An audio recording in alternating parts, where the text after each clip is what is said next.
If you have not watched the other 9 parts, please watch those before watching this one. Hey guys, welcome to part 10 of this series, which is also known as the finale for the Apocalypse Saga. This part is only one movie, which is Flash 3, which would adapt the comic storyline known as Flashpoint.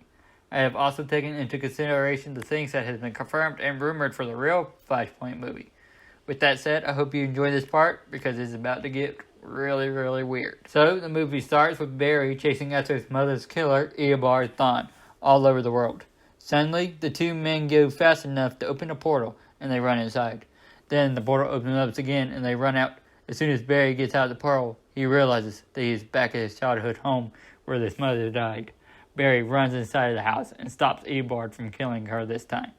Eobard manages to escape, and he opens another portal, with Barry following him. Barry is about to catch him, but Eobard pushes Barry away so he can escape. This causes Barry to fall into a different hole inside of the portal. Barry starts to walk around to try and figure out where he is. He stops when he sees a guy in a red suit. He says, "Hello," and the guy quickly turns around. It turns out that it's also Barry Allen, but the actor is not Ezra Miller. It's Grant Gustin from the CW Flash show.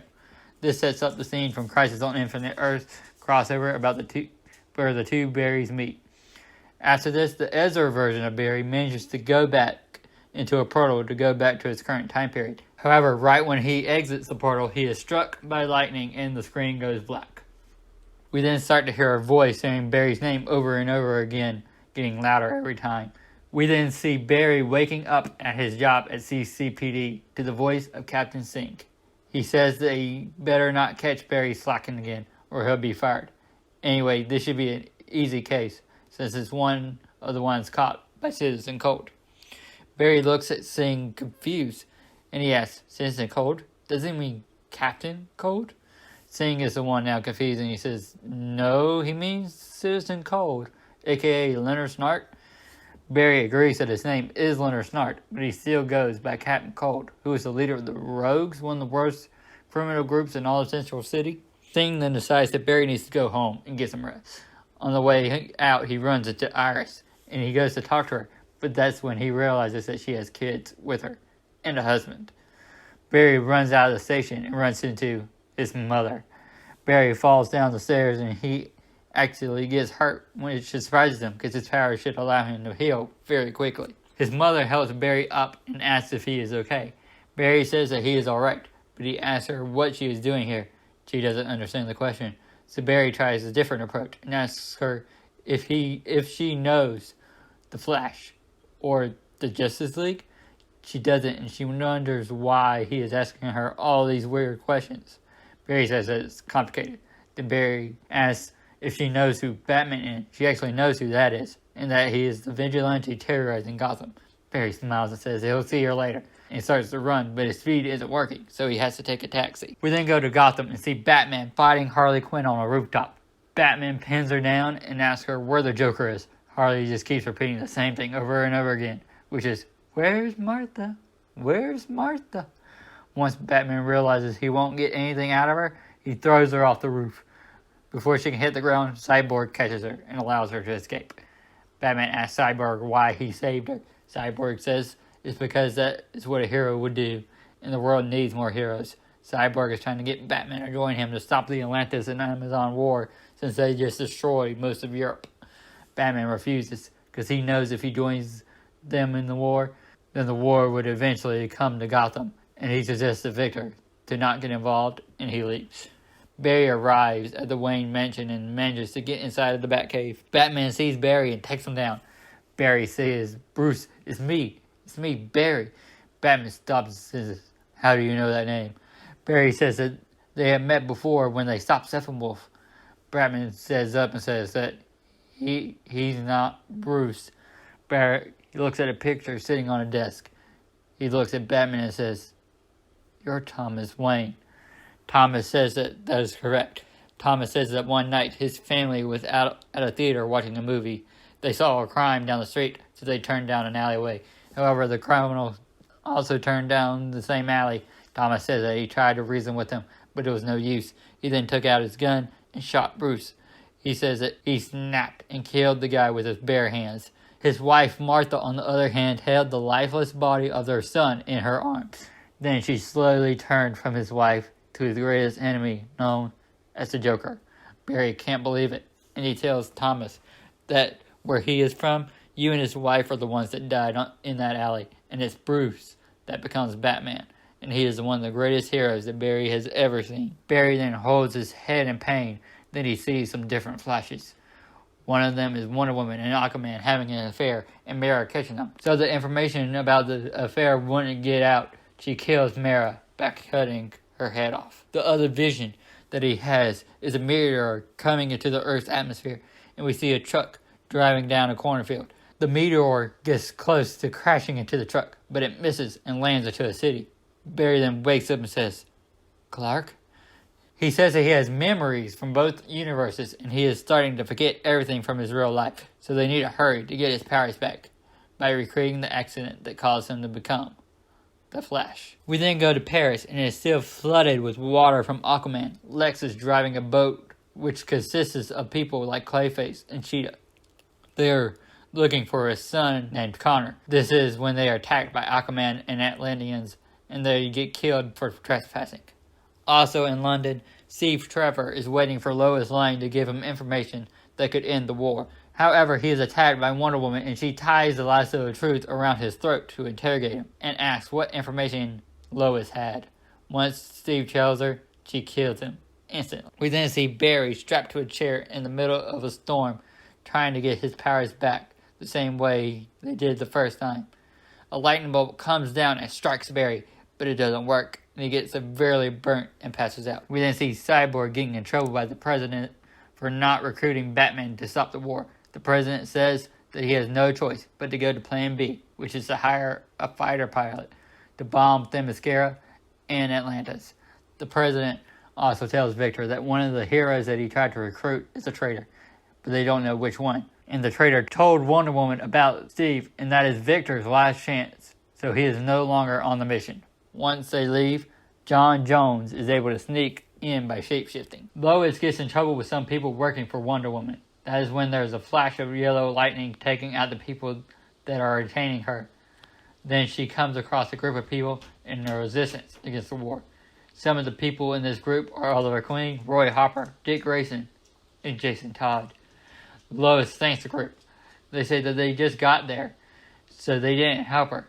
She says that the speedster of the group did save her. The group looks at each other and says, they don't have a speedster. Barry wakes up and wants to try to do the experiment again. Thomas tries to talk him out of it, but Barry says that he forgot one of the liquids that made him into the Flash. He quickly makes it and places it on the chair. He gets struck by lightning again, and it seems like it didn't work. However, Barry opens his eyes, and he sees the liquids spilling out in slow motion. He runs and comes back with a beer, to a shock to Thomas. Barry then convinces him to go and find Clark. Meanwhile, at a government facility, we see a meeting between the president and the leader of the Air Force. The president asks for the best pilot they have, and the Air Force general introduces him to Hal Jordan. We then see Cyborg walking around Gotham when he's approached by Batman and Barry. They tell Cyborg that they need his help to get into the government databases to find where Clark is. Cyborg doesn't want to do it at first, but he's persuaded when Batman says that if Cyborg helps him, he will join his group of heroes. They get to the off-site facility where Clark is. Once they open the door, they see a guy who is very skinny and nothing like the Clark that Barry knows since he hasn't seen the sun. They almost manage to get Clark out when a group of government agents outnumber them.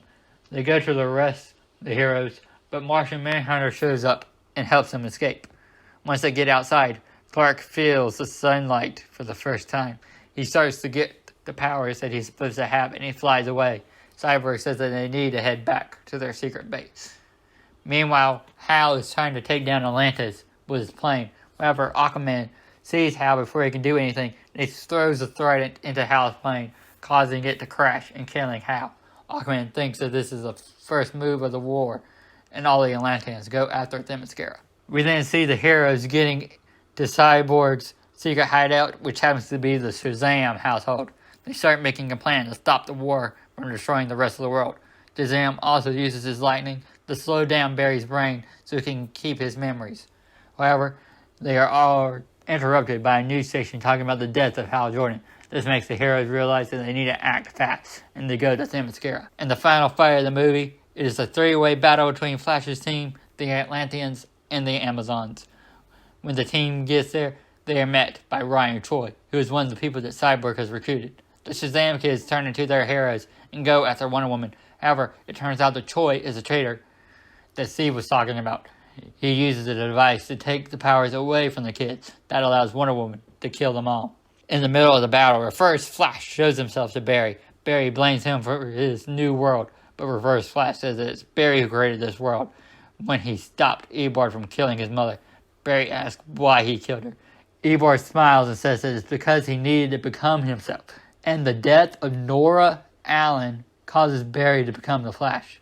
With the Flash's creation, it causes Eobard to look up to him and to get his powers himself. But this new world doesn't need to go away, because in this new world, Eobard is a hero. I mean, hell, he just saved Lois Lane. He then says that if Barry doesn't believe him, then maybe this can help. He walks up to Barry and takes a device off Barry's back.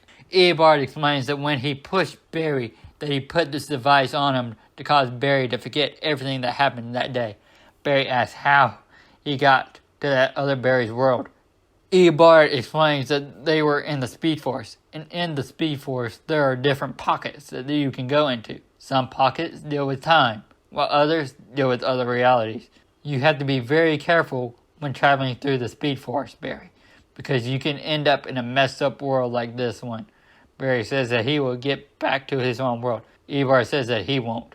He can come close, but it will never be exact, because Barry's home world is gone by the wrath of Darkseid. Barry goes to kill Eobard, but there's a gunshot right in the middle of Eobard's head. It is revealed that it's Batman that shot him. Barry asks why he did it. Why did Thomas take away his chance at revenge? Thomas says that Barry is the hero that Batman should have been, and if he killed anyone, then he would lose what is so special about him. The war continues, and the rebels seem to be losing. The tide turns, however, when Clark shows up and starts shooting laser beams from his eyes. Thomas gets hit and falls to the ground. Barry goes to check on him, but it's too late. Thomas says as his final words that Barry needs to find a way to save his son, to save Bruce. Thomas gives Barry a letter and says to give that to Bruce. Barry nods his head in agreement and runs off. Before he enters the Speed Force again, Barry goes to visit his mom. He explains everything to her. She agrees that Barry must do this and she will be alright, because she will be able to see her husband again in the afterlife.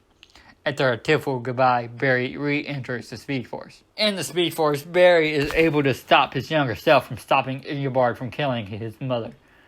Barry goes to go back home, but he is visited by someone in the Speed Force. The person says that he needs Barry's help.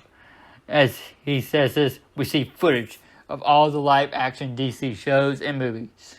Everything from the Adam West 60s Batman show to the CW show. The person then says that he asked Oliver Queen from Earth Prime to help, but he only delayed the inevitable. He then tells Barry to save the multiverse, he must go to a specific Earth, and to not tell anyone about this conversation until he tells Barry to do so. Before Barry can say anything, he wakes up on the new Earth, just like he did on the Flashpoint Earth. Barry then goes to talk to Bruce. However, there's something different about Bruce. The difference is that Bruce is not played by Ben Affleck anymore. Instead, he's played by Robert Pattinson. With this being a new Earth, some of the people can be recasted if they want to be. Barry explains what he went through, but Bruce doesn't seem to care. Barry says, fine, but there's a guy named Darkseid coming. Bruce says that Darkseid was stopped before he could get to Earth. Bruce then says that Barry should know this since he was there. So what this means is that the difference between the two Darkseid fights is that Barry was there this time and Darkseid was defeated, just like Wally said in the second Flash movie. We then explain that everything that happened before Darkseid got to Earth stays the same on this Earth. But everything after Darkseid got to Earth is different because Darkseid was defeated before he could do anything. Barry then shows Bruce the letter. Bruce gets emotional and says, "You're one hell of a messenger, Barry." Barry then takes off running. The movie ends with Barry running and Thomas in the background saying what is on the letter. It reads, "There's only one thing I know about life. I know some things happen by chance, and some things happen because we make them happen. Barry Allen was a man haunted by his past, but when he became the Flash, he left the ghost behind. He found love, a family, and friends.